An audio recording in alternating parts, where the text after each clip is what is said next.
Hi everybody, it's me, Bonkai922. Um, Gachiakuta. This one was a little different. We had a lot of craziness happening in the last couple episodes. This episode was a little less, but still a lot of things happen. So we start off with this weird scene in the episode. We get to see, Rudo's freaking pans. They're all blackened and everything. He's washing his gloves basically, and then we see Reaper in his room because she said she was hearing him groaning and moaning when he was sleeping because she says that her room is right above his.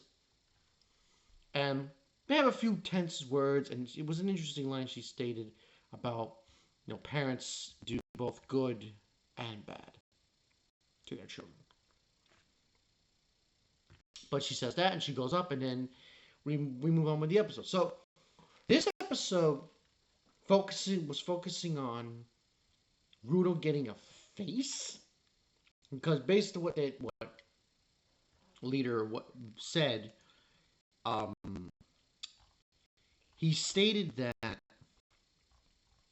leader of the cleaners stated that um, Corvus, all the members of the cleaners have a face that they put on when they go into the no man's land, and that currently it takes a while to make one, and Voodoo doesn't have one. So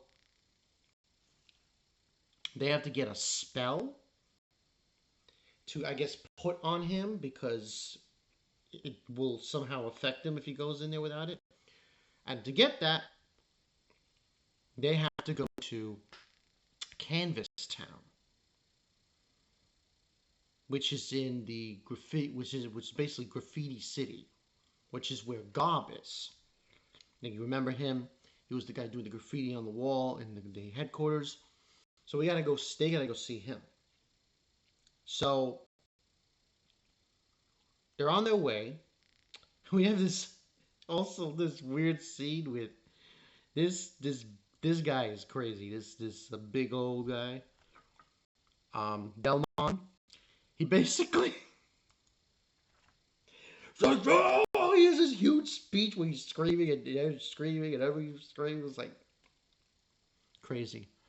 But they have that moment and then they go to Canvas City. Now they find out that apparently Gob is dead. And basically what happened, based on what the mayor tells them, is that Gob went out into no man's land doing graffiti and the environment basically killed him. And we get introduced to the mayor. We also get introduced to the person now who's going to take over for Gob.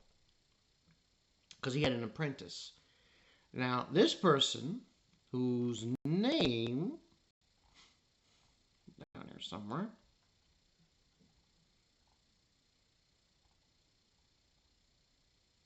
Remlin.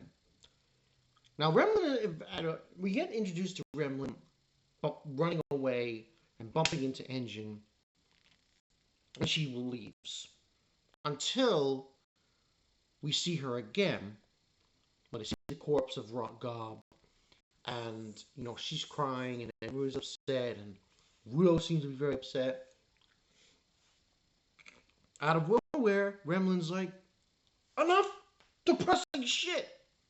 Or gloomy shit, she says. And she basically announces it's time to celebrate his life and everything. She runs out of the room to the roof, grabs his instrument, and is able to create graffiti.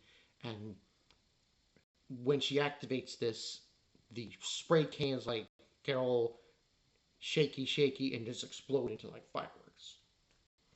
So and it's a very celebratory thing. And Rudo's surprised by this. I mean, this is an interesting point of view from him because he was sad when his adopted father died, and we get a flashback of him remembering him, and he's surprised by this that Remlin, instead of crying and being depressed and grieving, is celebrating his life and his legacy. God. So it was an interesting turn of events in this episode that I thought was kind of intriguing. But besides that, not a lot happened in this episode. It was just basically that. And I'm guessing they're going to get the spell eventually from Remlin. And, Rudo will be able to go to the no man's land to see this woman. So, the greatest. I'm going to call this top tier episode for this Gachiakuta. I thought this was a decent episode. I'll give this an 8.5 out of 10. I did find it very sad, but joyful. Yeah. It was like the two sides of the grieving process of when someone dies. But I liked how the anime handled it and how they handled it in general based on what they were showing in the episode. So this should be, go from here. Because remember, we've been pretty action packed with this show for the last couple episodes. The whole meeting of Jabber and the Raiders and everything between. Now we're going to this other locations and what have you. But excuse me. Overall, I enjoyed what was being done in the episode. So we'll see how it goes. I mean, this series is going to go for like 20 plus episodes. So we're going to get to the nitty gritty of everything in between. But I'm guessing now they're eventually going to get the spell from her for, I believe, Rudo. And they're going to go from there. But that's all I really got for you guys. Bankai Night 22. See you guys later. Next one's going to be Dan and Dan, which I'll mostly do on Thursday. So you'll look forward to that. I'll see you guys later.